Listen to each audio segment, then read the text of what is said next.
It was a season of dreams, a season of hope, a season of indigestion. Tonight on Behind the Music, we remember WMTC's 2005-2006 season.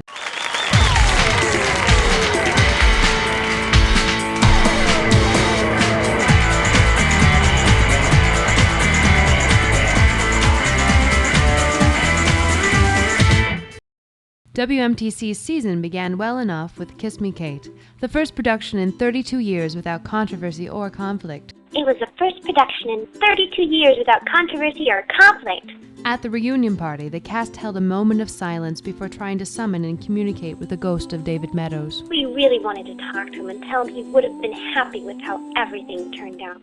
Unfortunately, just before making meaningful contact, the ghost of Actors' Equity appeared and told them that David's ghost wasn't approved for appearance that evening. I had heard they tried to summon my ghost. I'm not a ghost. Despite the loss of David, WMTC pressed on with their production of A Christmas Story in the winter of 2005. Tim wanted to try something a little different with Christmas Story this year. I don't know, it was very strange. The strangeness during Christmas Story happened when director Tim Curtis wrote in the part of Boney the New Kid, and cast in the role his good friend Winston Papadopoulos, a live catfish. Winston just didn't get it. He smelled. The cast was complaining all the time about him. He mugged the audience constantly. Winston also had problems taking direction. That, along with his raging cocaine habit, quickly saw him fired from the show and into rehab. I hope he's doing okay, but really, a fish has no business taking cocaine. I mean, how did he even make enough money to support a habit like that?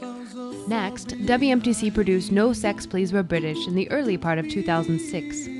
It was the first show in the history of WMTC to be cancelled 4 times before enjoying a lukewarm run with mediocre return. Tony was a madman. He hated us. He would, fire the entire cast on Monday at noon and then call us back at 3:30 and beg us back into the show. That happened 4 times. Director Tony Aiello told our sources a slightly different story. 4 times? That's insane. I fired those f***ers 8 times. They hated me. One time, I didn't show up to rehearsal because I forgot he had rehired me, and then he fired me again for missing rehearsal. It was all very confusing. Despite numerous personality conflicts and Tony's repeated attempts to kill his actors, the show carried on through the rehearsal period. There was this time, this is kind of funny, Tony had fired us the previous night and called us the next day to say that he had replaced us with giant puppets. Yeah, he called us back 2 hours later and said that the puppets wouldn't work out and could we all come back. Once the show opened, No Sex Please We're British made history as the first cast in any production to file a restraining order against the director. What am I doing next? I think I'm going to put in for Annie Warbucks. Now don't get me wrong, I f***ing hate orphans, but I like dogs. In their final show of the season, WMTC brought back director Tim Curtis to produce Sweet Charity. Sweet Charity was a nice experience for me. Really nice. Started a little strange, though, right after Tim had come back from that Pacific island.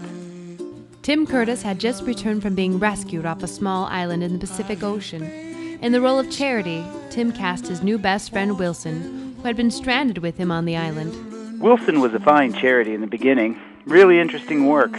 But eventually we all caught on. Angelo caught Virginia Zimonis behind the rehearsal set one day singing out the lyrics for Wilson. I mean, well, he did make some excellent suggestions. That afro wig on Jeff English, all Wilson. I found out the truth about Wilson first, but I kept it to myself for a while. I thought it was important for Tim to tell the cast about himself and about what he'd done. It all came to a head at the first choreography rehearsal when the cast began asking why Wilson couldn't keep up with the dancing. What are you doing, Wilson? We're all set here and ready for you. I mean, you're wasting everybody's time. I don't know what I'm going to do with you. Okay, everybody. Wilson's just a ball. He's just a volleyball. I really wanted to give Wilson a chance. He helped me start a fire for the first time. And we've had our differences. I Really thought he would work out. Wilson left the show shortly after, and in his place, Tim cast Kim Charlo in the role of Charity. Kim was so much better, and the cast seemed to relate to her. I don't know, this is probably just my perception, but they seemed to relate to her more than they had accepted Wilson. Sweet Charity was a success for WMTC and a successful end to the 2005-2006 season of Dreams.